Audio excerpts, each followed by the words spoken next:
নির্বাচনী রোডম্যাপ সহ নানা বিষয় নিয়ে অন্তর্বর্তী সরকারের প্রধান উপদেষ্টা ডক্টর মোহাম্মদ ইউনূসের সঙ্গে আজ বৈঠক করবে বিএনপি। দর্শক, এই বৈঠক নিয়ে জানাতে প্রধান উপদেষ্টার বাসভবন যমুনার সামনে থেকে যুক্ত হচ্ছেন সহকর্মী মনিরুল সোহাগ। সোহাগ, ইতিমধ্যেই সেখানে বিএনপির প্রতিনিধি দল পৌঁছেছেন মির্জা ফখরুলের নেতৃত্বে। তারা সেখানে যাওয়ার আগে কারোর সাথে কথা বলার সুযোগ হয়েছে কিনা, আর এই বৈঠকের যদিও শেষ না হওয়ার আগে বিস্তারিত কিছু জানার সুযোগ নেই, তাছাড়া এর নেপথ্য বিষয়টা জানতে পেরেছেন কিনা? হিমাদ্রি, আপনি জানেন যে এরই মধ্যে কিন্তু বেশ কয়েকজন প্রবেশ করেছেন, অর্থাৎ মির্জা ফখরুল ইসলাম আলমগীর সহ 7 জন বিএনপি নেতার এই বৈঠকে অংশ নেওয়ার কথা।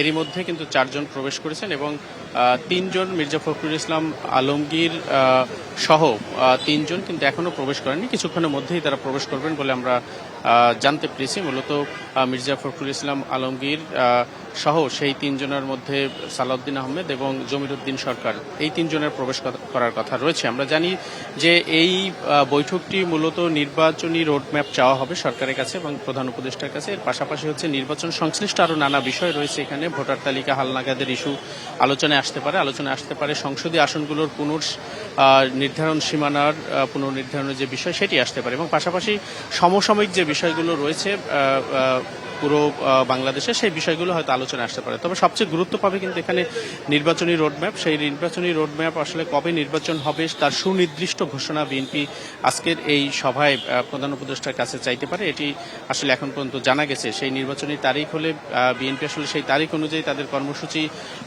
সাজানো এবং সেই অনুযায়ী মাঠে তাদের নির্বাচনের যে প্রস্তুতি সেই অনুযায়ী তাদের কার্যক্রমগুলো শুরু করতে চায়। এই বিষয়গুলো কিন্তু এর আগে আলোচনা হয়েছে। বিএনপি নেতারাও কিন্তু এর আগে বারবার বলেছেন যে মূলত কারা কবে থেকে এই নির্বাচন শুরু হবে এবং সেই নির্বাচনের আপনি দেখতে পাচ্ছেন যে এরই মধ্যে কিন্তু আরো বেশ কয়েকজন নেতা এখানে এসেছেন। মির্জা ফখরুল ইসলাম আলমগীর সহ এই গাড়িতে মূলত সালাউদ্দিন আহমেদ এবং জমিরুদ্দিন সরকার, তাদের থাকার কথা রয়েছে। মূলত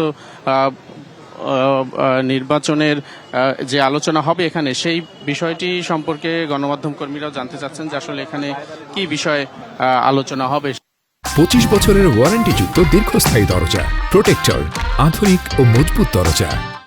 তবে বিএনপি নেতা যারা এখানে রয়েছেন তারা কিন্তু বলছেন যে আসলে মূলত আলোচনা শেষে এই বিষয় নিয়ে তারা কথা বলতে চান এবং কি আলোচনা হলো বা কি বিষয় আসলে সেখানে কথা হবে সেই বিষয়টি সম্পর্কে কিন্তু আসলে তখনই জানাবেন তারা। তো আমরা দেখতে চাই যে আসলে কারা রয়েছেন বা তারা কিছু বলছেন কিনা এই আলোচনায় ঢোকার আগে, সেই বিষয়টি সম্পর্কে আসলে নিশ্চিত হওয়ার চেষ্টা করছি।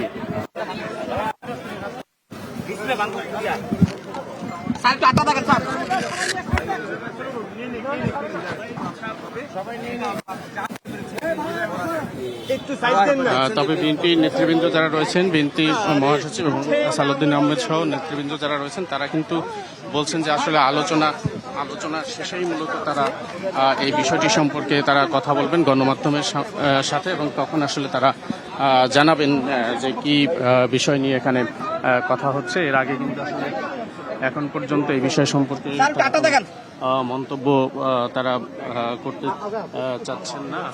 আজকের কি বিষয় নিয়ে আসলে বৈঠক হবে, যে বিষয়গুলো এরই মধ্যে বিএনপির বিভিন্ন নেতাদের পক্ষ থেকে এসেছে সেই বিষয়গুলো আসলে এখন পর্যন্ত আলোচনায় রয়েছে। যে নির্বাচনী রোডম্যাপ, নির্বাচনের তারিখ ঘোষণা, সুনির্দিষ্ট ঘোষণা আসলে সরকারের পক্ষ থেকে বিএনপি চায়। এটি কিন্তু এর আগে থেকেও বারবার বলা আসছে। অর্থাৎ 7 সদস্যের যে প্রতিনিধি দল মির্জা ফখরুল ইসলাম আলমগীরের নেতৃত্বে এই সভায় অংশ নেওয়ার কথা, সেই প্রতিনিধি দল কিন্তু এরই মধ্যে প্রবেশ করলো। মির্জা ফখরুল ইসলাম আলমগীরের নেতৃত্বে আসলে এই প্রতিনিধি দলটি নির্বাচনী রোডম্যাপ সহ নানা বিষয় নিয়ে আলোচনা করবে এবং সেই আলোচনার ভিত্তিতে মূলত কি ফলাফল আসে সেই বিষয়টি সম্পর্কে জানার জন্য আমরা অপেক্ষা করছি এখানে। নিশ্চয়ই এই বৈঠক শেষ হলে সেই সিদ্ধান্ত বা ফলাফল সম্পর্কে জানা যাবে। তবে বৈঠকটি কতক্ষণ চলবে সেটি আসলে বলা যাচ্ছে না এখনই। তবে ধারণা করা হচ্ছে যে আধা ঘন্টা থেকে 1 ঘন্টার মতো এই বৈঠকটি এখানে চলতে পারে। নিশ্চয়ই আমরা অপেক্ষায় রয়েছি, দর্শকরা আমাদের সাথে থাকবেন। বৈঠক শেষে বিএনপি নেতৃবৃন্দ বের হয়ে আসলে আমরা মূলত জানাতে পারবো যে আসলে কি বিষয় নিয়ে এখানে আলোচনা হয়েছে। তো সব মিলে আমরা এখানে রয়েছি, দর্শকদের অনুরোধ জানাবো আপনারা ডিবিসির সাথেই থাকুন। নিশ্চয়ই বৈঠক শেষে ফলাফল সম্পর্কে জানানো যাবে এবং এটি আসলে একটি গুরুত্বপূর্ণ বিষয় বা মানুষের আগ্রহের কেন্দ্রবিন্দুতে পৌঁছেছে। আজকে এই বৈঠক থেকে আসলে কি ফলাফল আসে, তো এই ছিল সোহাগ, পরবর্তীতে আপনার মাধ্যমে দর্শকদেরকে আমরা জানাতে পারবো আসলে বৈঠকে কি আলাপ হয়েছে।